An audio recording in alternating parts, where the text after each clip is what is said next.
കഴിഞ്ഞ നിയമസഭാ തെരഞ്ഞെടുപ്പിൽ ഇടതുമുന്നണിക്ക് അത്ഭുതകരമായ വിജയം സംഭവിച്ചതിന് പിന്നിൽ എസ് ഡി പി ഐ വോട്ടുകൾക്ക് നിർണായകമായ സ്വാധീനമുണ്ട്.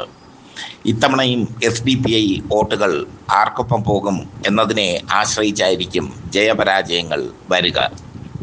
25 മണ്ഡലങ്ങളിൽ, കേരളത്തിൽ അങ്ങോളം ഇങ്ങോളമുള്ള 25 മണ്ഡലങ്ങളിൽ ജയപരാജയത്തെ സ്വാധീനിക്കാൻ SDPI വോട്ടുകൾക്ക് കഴിയും.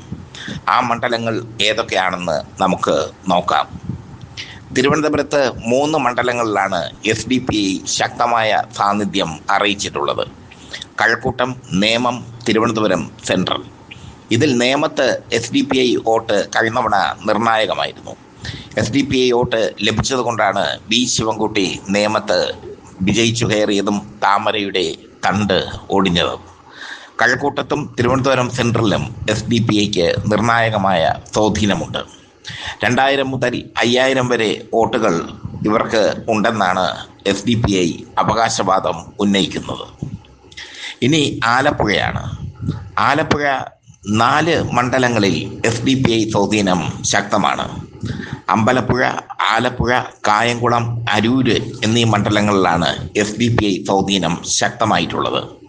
ഈ മണ്ഡലങ്ങളിൽ SDPI നേടുന്ന വോട്ടുകൾ അല്ലെങ്കിൽ SDPI മറയ്ക്കുന്ന വോട്ടുകൾ ജയപരാജയങ്ങളെ നിർണയിക്കും.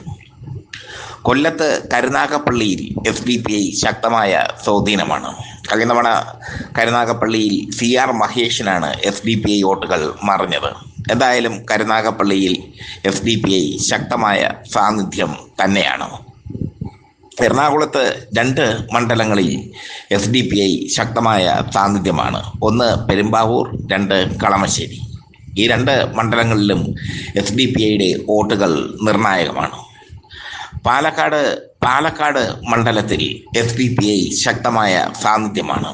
ഉപതെരഞ്ഞെടുപ്പിൽ രാഹുൽ മാങ്കൂട്ടത്തിൽ വൻ വിജയം നേടിയത് SDPIയുടെ കൂടെ വോട്ട് കൊണ്ടാണ് എന്നത് യാഥാർത്ഥ്യം. മലപ്പുറത്ത് 16 നിയോജക മണ്ഡലങ്ങളിലും SDPIയുടെ സ്വാധീനമുണ്ട്.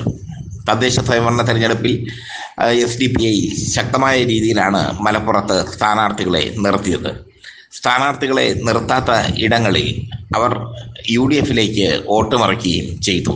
അങ്ങനെ മലപ്പുറം വലിയൊരു വിജയം UDFിന് സമ്മാനിച്ചു തദ്ദേശ സ്വയംഭരണ തെരഞ്ഞെടുപ്പിൽ.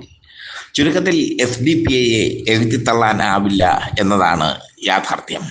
SDPI വളരുക തന്നെയാണ്, തളരുകയല്ല. SDPI മുസ്ലിം സമുദായത്തിനിടയിൽ പ്രതീക്ഷ ഉളവാക്കുന്ന ഒരു സംഘടനയായി വളർന്നു കഴിഞ്ഞു. കേഡർ സ്വഭാവമുള്ള സംഘടന. SDPI കേഡർ സ്വഭാവമുള്ള സംഘടനയായി വളർന്നു വരുമ്പോൾ അവരുടെ വോട്ടിനു വേണ്ടി LDFും UDFും അവരുമായി സമരസപ്പെടാൻ ആഗ്രഹിക്കുന്നു. 25 നിയോജക മണ്ഡലങ്ങൾ, മലപ്പുറത്തെ 16 അടക്കം ബാക്കി 11 നിയോജക മണ്ഡലങ്ങളിൽ കാര്യമായ സ്വാധീനം SDPI ചെലുത്തുന്നു. അതുകൊണ്ട് തന്നെ 2026 കേരള നിയമസഭാ ഇലക്ഷനിൽ SDPIയുടെ വോട്ടുകൾ നിർണായകമായി മാറും. SDPI എടുക്കുന്ന രാഷ്ട്രീയ തീരുമാനങ്ങൾ നിർണായകമായി മാറും. തങ്ങൾ സ്ഥാനാർത്ഥി നിർത്താത്ത ഇടങ്ങളിൽ സ്വാഭാവികമായും വോട്ട് മറിക്കുന്ന പ്രവണതയാണ് SDPI കാണിക്കുന്നത്. കഴിഞ്ഞ തവണ അവരുടെ വോട്ടിന്റെ ഗുണം കിട്ടിയത് LDFിനാണെങ്കിൽ ഇത്തവണ UDFിനായിരിക്കും എന്നാണ് സൂചന. UDFിന് കിട്ടിയാലും LDFിന് കിട്ടിയാലും SDPI വോട്ടുകൾ വാങ്ങാൻ ഇരു പാർട്ടിക്കും ഒരു മടിയുമില്ല. വോട്ടുകൾ വാങ്ങിക്കൊണ്ട് അവരെ തള്ളിപ്പറയുമെന്ന് മാത്രം. എന്തായാലും SDPI നിർണായക ശക്തിയായി കേരളത്തിൽ മാറിക്കഴിഞ്ഞു. SDPI നിർണായക ശക്തിയായി മാറുന്നത് സാമൂഹ്യ സാംസ്കാരിക വിഷയങ്ങളിൽ അവർ നിരന്തരം ഇടപെടുന്നത് കൊണ്ടാണ്. മുസ്ലിം സമുദായത്തെ ബാധിക്കുന്ന വിഷയങ്ങളിൽ മുസ്ലിം ലീഗിനേക്കാൾ ശക്തമായ രീതിയിൽ ഇടപെടാൻ SDPIക്ക് കഴിയുന്നു എന്നുള്ളതാണ് ശ്രദ്ധേയം. എന്തായാലും SDPI അടുത്ത തെരഞ്ഞെടുപ്പിൽ കേരളത്തിൻ്റെ ശ്രദ്ധാകേന്ദ്രമായി മാറുകയാണ്. നിശബ്ദ വോട്ടുകളാണ് SDPIക്ക് ഉള്ളത്. ആ നിശബ്ദ വോട്ടുകൾ കൃത്യമായി SDPI നേതാക്കൾ പറയുന്ന ഇടത്ത്, പറയുന്ന മുന്നണിക്ക് പോൾ ചെയ്തിരിക്കും. അതാണ് SDPIയുടെ കേഡർ സ്വഭാവം. SDPIയെ തീവ്ര മുസ്ലിം സംഘടനയായി ഇടതുപക്ഷവും വലതുപക്ഷവും ഒക്കെ പറയുന്നുണ്ടെങ്കിലും അവരുടെ വോട്ടുകൾ നിർണായകമാണ്. കേരളത്തിൽ അവർ വളർന്നുകൊണ്ടിരിക്കുന്നു.